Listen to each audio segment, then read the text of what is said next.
अस्सलाम वालेकुम। ईद मुबारक। बड़ी ईद है, बड़ी ईद पे बड़े बड़े काम होते हैं और छोटे छोटे मसले होते हैं। उन छोटे छोटे मसलों से कैसे निपटा जा सकता है ये देखना बहुत ज़रूरी है। स्टार्ट करते हैं। सबसे पहली बात, जब हम ईद की बात करते हैं, ईद बड़ी ईद है, कुर्बानी करते हैं, हज होता है और बड़ा एहतमाम होता है। तमाम दुनिया के मुसलमान जो है बहुत एहतमाम से इस अपने त्यौहार को मनाते हैं। जानवर बहुत प्यार से ख़रीदते हैं और उसको कुर्बान करते हैं। अल्लाह ताला हम सब की कुर्बानी को कबूल फरमाए। होता क्या है, जैसी बात है, अल्लाह ताला ने इतना साहिब हैसियत बनाया है कि आप कुर्बानी कर रहे हैं, तो जब आप कुर्बानी करते हैं तो उन लोगों को बिल्कुल यकीनन याद रखते हैं, लेकिन फिर भी कभी कभी होता है कि कोई रह जाता है, तो वो तमाम लोग जो मतलब मुस्तहक हैं, जो इस्तिताअत नहीं रखते हैं, उनको अपने कुर्बानी में लाजमी याद रखें। इसलिए कि गोश्त हम लोग वैसे भी खाते रहते हैं, लेकिन उन तक गोश्त पहुँचाना, जिनको बहुत कम मिलता है या नहीं मिलता, उन तक पहुँचाना बहुत ज़रूरी होता है और ये आपका काम है उनको ढूंढ के पहुंचाए। इसलिए कि घर पे सफेद पोश जो होगा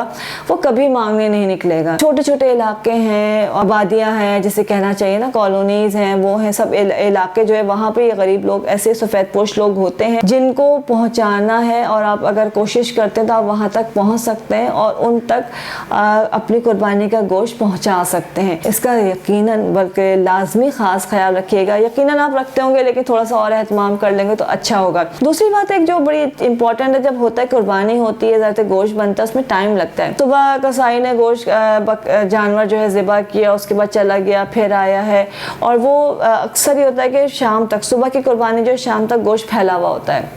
ह्यूमिडिटी बहुत है कराची में, ख़ासकर गर्मी बहुत है, तो अक्सर ये होता है कि जब वो शाम को सारा गोश्त तैयार हो जाता है और जब वो ज़रूरतमंद तक, मुस्तहक तक पहुंचने वाला होता है या पहुंचाया जाता है, तो उस वक्त तक गोश्त का रंग ख़राब हो चुका होता है, उसमें स्मेल हो चुकी होती है, और वो जो बहुत इंतज़ार कर रहे होते हैं आपकी कुर्बानी का कि आप कुर्बानी करके उन तक पहुँचाएँगे, उन तक वो गोश्त बेकार हो चुका होता है। तो सिर्फ एक एहतियात या थोड़ा सा ख्याल आपने ये रखना है कि ठीक है, कसाई हाथ में नहीं आते, कुर्बानी की है, कुर्बानी करने के बाद जब तक आप अपना जानवर का गोश्त समेट रहे हैं या जो भी एहतमाम घर में मेहमानदारी, खाना पीना, उस वक्त तक आपने सिर्फ ये करना है कि एक तो उसको जो बर्तन में, थाल में खुला रखें और उसके अंदर पानी नहीं लगना चाहिए, मतलब धोना नहीं है आपने उसको, गोश्त को आप रखें और उस गोश्त को जो है सिरके में कपड़ा भिगो के उससे ढक दीजिए।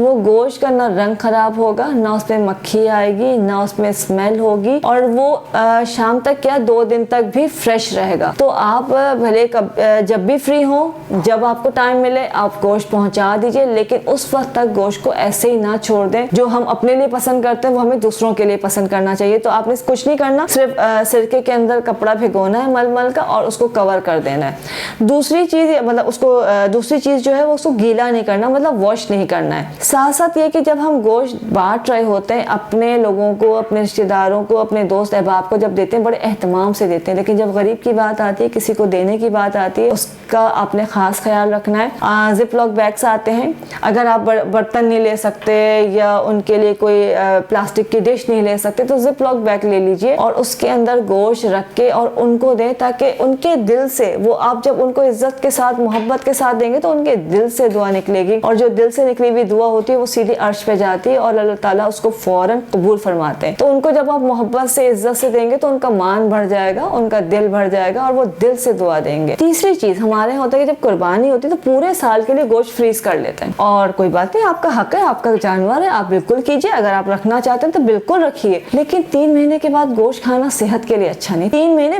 बहुत ज्यादा है, गोश्त तो मिलता ही रहता है, लेकिन लोग कहते हैं जी हमने इतना महंगा जानवर किया तो हम तो पूरे साल खाएंगे, तो वो आपकी सेहत के लिए नुकसानदेह है। आपकी सेहत जो है वो बहुत सारे मसाइल से 2-4 हो सकती है। 3 महीने बहुत ज़्यादा है, अगर आपने रखना भी तो 3 महीने रखेंगे। दूसरी चीज़, जब आप गोश्त रखें, नॉर्मली घरों में क्या होता है कि ईद से पहले फ्रीजर्स और ये सब चीज़ें जमा हो जाती हैं घर के अंदर, डीप फ्रीजर आ जाते हैं, फ्रीजर्स आ जाते हैं, और गोश्त उठाते हैं, उसको फ्रीज कर देते हैं। 2 दिन बाद, हफ्ते बाद पूरा गोश्त निकालते हैं, उसको डिफ्रॉस्ट करते हैं, थोड़ा सा निकाला उसको दोबारा फ्रीज करते हैं। वो बार बार जो डिफ्रॉस्ट करते हैं निकाल के, वो बहुत नुकसानदेह है। यूँ समझ लें आप अपने हाथों से अपनों को खुद को जहर खिला रहे होते हैं।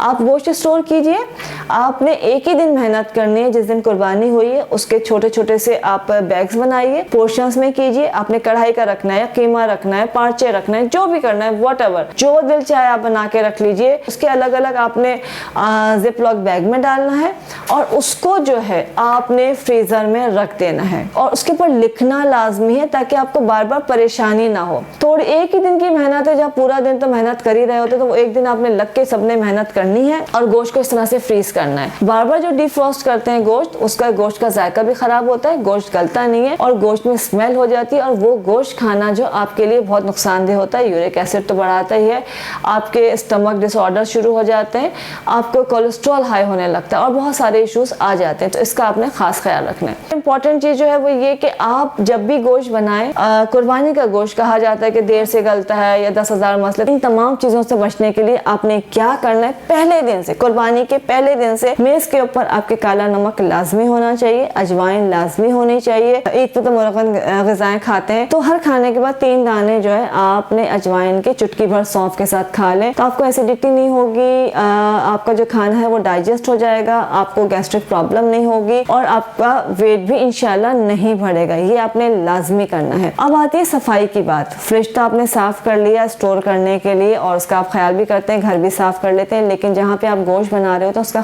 ख्याल नहीं रखते। अभी तो वैसे भी जो कुर्बानी है वो एक खास खुली जगहों पे करने का हुक्म दे दिया गया है, लेकिन अगर कोई अब फिर भी अपने घरों में या अपने इलाके में कर रहे हैं तो कोशिश करें कि अलाइशें जो है उसको एक जगह फिकवा दिया जाए, अपने इलाके को, अपने घर के सहन को, अपनी गली को प्रॉपर साफ किया जाए। एक एयर फ्रेशनर बनाने का तरीका बताया है, वो आप घर में बनाइए, किचन में वो पकता रहना चाहिए, वो तमाम जगहों पे डाल दीजिए ताकि आपका जो है अलाइशों से जो है आपके कीड़े मकोड़े पैदा ना हो, मक्खियां पैदा ना हो और बू ना हो। इसका आपने खास ख्याल रखना है। कपड़ों पे खून के धब्बे लग जाते हैं और बड़ा होता है कि जी अब धब्बा कैसे जाएगा, खासकर मर्दों के, नया जोड़ा पहना होता है, खून का धब्बा लग जाता है, उसी वक्त धो लेना चाहिए। अगर धोने का टाइम नहीं मिल रहा है, कुछ भी नहीं, टेंशन की बात नहीं है, कच्चा दूध लेके, जो फ्रेश मिल्क होता है, कच्चा दूध लेके उसमें थोड़ी देर के लिए कपड़ा भिगो दीजिए, आधे घंटे के बाद निकाल के उसको वॉश कर लीजिए। दूसरा ये कि जो अगर उसमें चिकनाई का धब्बा लग गया है, जिससे आप बारबेक्यू कर रहे हैं या इस तरह कोई धब्बा लग गया है, तो आपने चौक ले लेनी है या बेकिंग पाउडर ले लेना है, उसका पेस्ट बना के लगा लेना है धब्बे के ऊपर और उसको थोड़ी देर धूप में रख देना है। जब वो सूख जाएगा तो उसको रगड़ के आप वॉश कर लीजिए, तो हर तरह का धब्बा साफ हो जाएगा। ये आपने लाजमी करना है। गोश्त बनाते वक्त हाथ कट जाता है, सबके ही हाथ ऑलमोस्ट जख्मी होते हैं, कुछ ना कुछ कहीं ना कहीं लगा हुआ होता है, जैसे कि हर आदमी कसाई बना हुआ होता है। हल्दी घर में होती है, चीनी घर में होती है, टूथपेस्ट घर में होता है, ये तमाम चीजें आपके पास होनी चाहिए। अगर आपके बहुत ज्यादा ब्लीडिंग हो रही है, शहद घर में होता है तो फौरन शहद लगा लीजिए,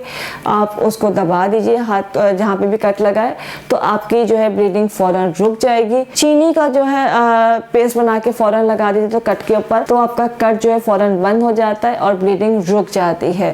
साथ साथ जो है कोशिश कीजिए गेंदे के फूल सुखा के रख लीजिए। नॉर्मली शादियों में गेंदे के फूल होते हैं, उसका आपने पाउडर बना के रख लेना है या उसका पानी पका के रख लेना है। कोई आपका हाथ जल जाए, कट जाए, ब्लीड कर रहा हो, आपने फौरन वो गेंदे के फूलों का पाउडर उस पर छिड़क लेना है या गेंदे के जो फूलों का पानी तैयार किया उसमें आपने हाथ डिप कर लेना है जहाँ पे भी कट लगा है, तो वो खून आपका रुक जाएगा और कट भी जो है जल्दी से ठीक हो जाएगा। लेवेंडर ऑयल लाजमी घर में रखिए क्योंकि इतने सारे खाने बना रहे होते हैं, नए नए जो है ना प्रैक्टिकल हो रहे होते हैं, एक्सपेरिमेंट्स हो रहे होते हैं, जिसे कहते हैं तजर्बे, लड़के लड़कियां सभी कर रहे होते हैं। हाथ जल जाए तो आप टेंशन लेने की जरूरत नहीं है। लेवेंडर ऑयल है, फौरन लेवेंडर ऑयल लगा लीजिए। टूथपेस्ट तो लगाते हैं लेकिन लेवेंडर ऑयल की खास बात यह है कि छाला नहीं पड़ता है, निशान नहीं आता है और फौरन ठंडक पड़ जाती है। ये आपने लाजमी करना है। साथ साथ होता क्या है कि ओवर ईटिंग हो जाती है, जैसे मैंने अजवाइन सौंफ आपको बताया, और बहुत काम से, थकन से अक्सर लोगों को एंग्जाइटी हो जाती है, उनको समझ में नहीं आता कि क्या करें। सिंपल आपने जो है गुले बाबूना कैमोमाइल ला के रख लेना है, और वरना कैमोमाइल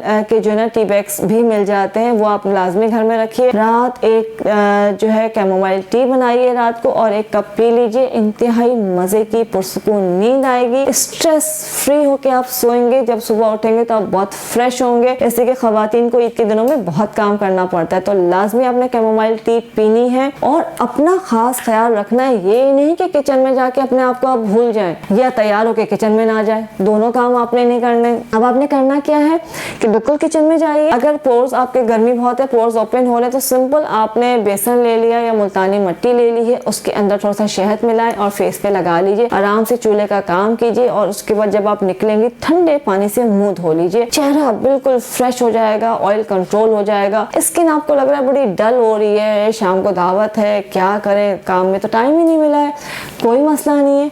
चावल जो है उबले हुए चावल लीजिए, उसका पेस्ट बनाइए, उसमें आपने थोड़ा सा शहद मिलाना है, उसमें थोड़ा सा टोमेटो जूस मिलाना है और उसका पैक लगाइए और अच्छी तरह से मसाज करके छोड़ दीजिए। जब वो ड्राई हो जाएगा तो उसको वॉश कर लीजिए और अगर स्किन ड्राई है तो मॉइस्चराइजर लगा लीजिए। स्किन एकदम ऐसी होगी जैसे अभी आपने फेशियल करवाया है और आप शाम की दावत के लिए तैयार है। चावल तो उबाले ही होंगे, आपने बिरयानी बनानी थी आपको, तो उस चावल को जब आपने उबाला है तो थोड़ा सा पानी निकाल के रख लीजिए और इस पानी को फ्रिज में रख लीजिए। मेकअप से पहले ये पानी लगा लीजिए, आपकी स्किन ऐसी फ्रेश एंड टाइट हो जाएगी जैसे आपने अभी बोटॉक्स करवाया है। उसके ऊपर आप अपना मेकअप कर लीजिए और इस पानी को आप अगर बालों में भी लगाते हैं तो ये बालों के लिए जो है टॉनिक का काम करता है। नहाने से पहले इसको लगाएं, आधे घंटे के बाद वॉश कर लें तो बाल आपके उसका वॉल्यूम बहुत अच्छा हो जाएगा। तो ये आपने लाजमी करना है।